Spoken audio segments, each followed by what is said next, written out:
Assalamualaikum warahmatullahi wabarakatuh. Perkenalkan, nama saya Salsabila Aulia dari kelas AK21F dengan nomor NIM 2021007008. Di video kali ini saya akan memaparkan pemahaman saya tentang completing the accounting cycle untuk memenuhi tugas mata kuliah akuntansi dengan dosen pengampu Ibu Heliani.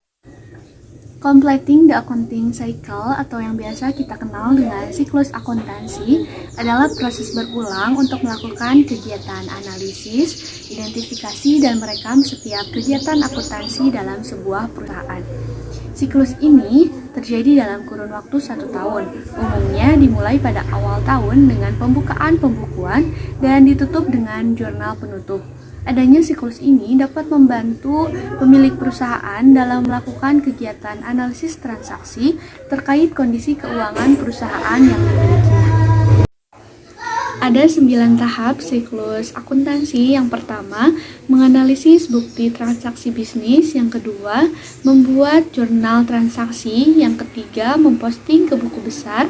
Yang keempat, menyusun neraca saldo. Yang kelima, membuat dan membukukan jurnal penyesuaian. Yang keenam, menyusun neraca saldo setelah penyesuaian.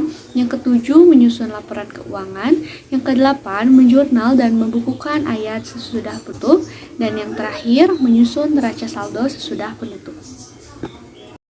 Yang pertama ada menganalisis bukti transaksi bisnis, di mana transaksi sendiri adalah kejadian-kejadian ekonomi perusahaan yang dicatat oleh akuntan, bisa bersifat eksternal ataupun internal. Tidak semua aktivitas merupakan transaksi, jadi setiap transaksi memiliki pengaruh ganda terhadap persamaan akuntansi. Nah, akuntansi itu ada aset sama dengan liabilities ditambah ekuitas, di mana aset adalah harta, liabilities adalah kewajiban, dan ekuitas adalah modal. Nah, di sini ada contoh transaksi untuk memulai siklus akuntansi. Selanjutnya ada jurnal umum. Jurnal umum adalah tempat untuk mencatat semua transaksi keuangan perusahaan pada periode tertentu secara sistematis. Nah, jurnal umum ini harus dikerjakan secara teliti dan jangan ada yang terlewatkan karena akan mempengaruhi nominal debit kredit di akhir. Nah, ini adalah contoh jurnal umum di mana formatnya itu nama perusahaan, jurnal umum, dan per periode. Ada tabel berisi tanggal, nama akun dan keterangan, ref, jangan lupa debit dan kredit. Setelah membuat jurnal umum, lalu diposting ke buku besar. Buku besar ini adalah salah satu alat yang digunakan dalam melakukan pencatatan perubahan-perubahan yang terjadi pada akun yang disebabkan karena adanya transaksi keuangan pada perusahaan tersebut. Ada langkah-langkah pemindahan dari jurnal umum ke dalam buku besar. Yang pertama harus dilakukan adalah pindahkan terlebih dahulu tanggal kejadian yang ada pada jurnal umum ke dalam tanggal buku besar. Yang kedua itu pindahkan jumlah debit maupun jumlah kredit ke dalam kolom debit dan kredit pada buku besar. Yang ketiga, jangan lupa masukkan nomor halaman jurnal atau ref ke dalam kolom referensi pada buku besar. Dan yang terakhir, memindahkan penjelasan atau keterangan singkat pada jurnal umum ke dalam buku besar. Nah, setelah diposting ke buku besar, kita menyusun neraca saldo. Neraca saldo itu disusun untuk menguji kesamaan jumlah debit dan kredit dalam buku besar dan untuk memudahkan penyusunan laporan keuangan. Ini contohnya, jadi nilai atau nominal debit dan kredit itu sama ya, atau balance. Nah, kita masuk ke jurnal penyesuaian. Ini adalah contoh neraca baru ya, neraca saldo dari perusahaan Widodo pada 31 Desember 2010. Nah, langsung saja ke soal yang pertama, itu persediaan perlengkapan yang masih ada di kantor pada akhir tahun 2010 sebesar 800.000. Nah, pengerjaannya itu kita lihat di neraca saldo tentang perlengkapan kantor itu 1.200.000. Nah, berarti dikurangi perlengkapan tersisa di akhir tahun sebesar 800.000. Jadi hasilnya adalah 400.000. 400.000 itu perlengkapan yang hilang ataupun habis ya. Jadi di catatnya berarti beban perlengkapan kantor pada perlengkapan kantor itu 400.000. Lanjut, soal nomor 2 itu adalah sewa tersebut dibayar pada tanggal 2 Desember 2010 untuk jangka waktu 1 tahun sampai dengan November 2011. Nah, kita lihat di neraca saldo itu sewa dibayar di muka sebesar 3 juta. Nah, perhitungannya 3 juta itu dibagi 12 bulan. Kenapa 12 bulan? Karena di soal terdapat info yaitu untuk jangka waktu 1 tahun. Nah, 3 juta dibagi 12 itu berarti 250.000 untuk biaya sewa per bulan. Nah, berarti untuk Desember 2010 itu kan sudah menjadi beban 1 bulan. Nah, dari Januari 2011 sampai November itu yang belum menjadi beban 11 bulan. Jadi, yang kita catat itu adalah beban selama 1 bulan, yaitu Desember 2010. Jadi, kita catat beban sewanya 250.000. Soal 3 itu penyusutan peralatan kantor sebesar 2,5% dari harga aslinya.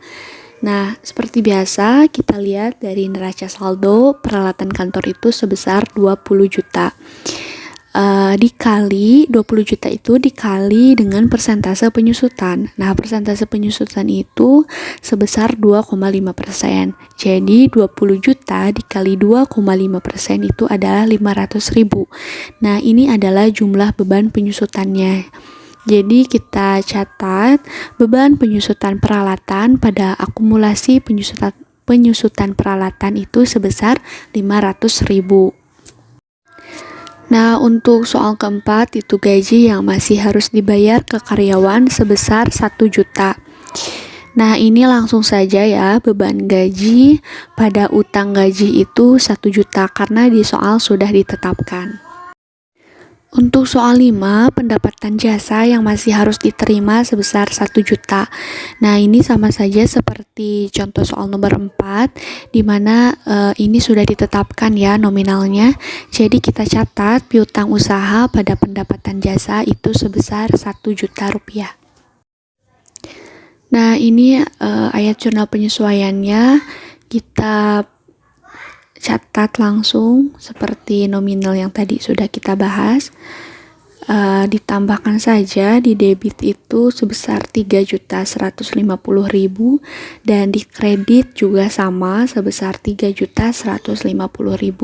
Berarti ini balance ya. Oke, di sini ada neraca saldo disesuaikan. Nah, kas itu di neraca saldo itu di debit sebesar 135.500. Langsung saja ya, karena di jurnal penyesuaiannya tidak ada, jadi langsung ditulis di debit. Piutang usaha di debit 14.000 dan di debit 1.000 berarti nilainya 15.000. Nah, jika perlengkapan kantor karena di debit 1.200 dan di kredit 400, berarti ini dikurang ya, jadi sebesar 800. Sewa dibayar di muka sebesar 2.750.000 di debit, peralatan kantor sebesar 20.000 di debit. Utang usaha sebesar 13.700 di kredit dan modal Tuan Widodo sebesar 150.000 di kredit. Prive Tuan Widodo itu sebesar 5.000 di debit, pendapatan jasa sebesar 27.500 di kredit, beban gaji sebesar 10.000, transportasi 900, iklan 600, telepon 400 dan beban listrik 600. Ini di posisi debit ya. Beban perlengkapan kantor 400 di debit, beban sewa 250 di debit, beban penyusutan peralatan kantor sebesar 500 di debit, akumulasi penyusutan peralatan kantor itu 500 di kredit dan utang gaji sebesar 1.000 di kredit. Nah, ini adalah jumlah dari neraca saldo dengan jurnal penyesuaian. Nah, setelah itu langsung kita tambahkan di posisi debit itu sebesar 192.700 dan di kredit juga sama 192.700. Ini balance ya. Untuk menghitung laba rugi di soal itu adalah yang dimasukkan itu adalah akun pendapatan dan beban. Di sini sudah dimasukkan pendapatannya sebesar 27.500 di kredit ya, dan beban-bebannya semuanya ditulis di debit. Jadi nominal debit itu 13.650 dan nominal kredit 27.500.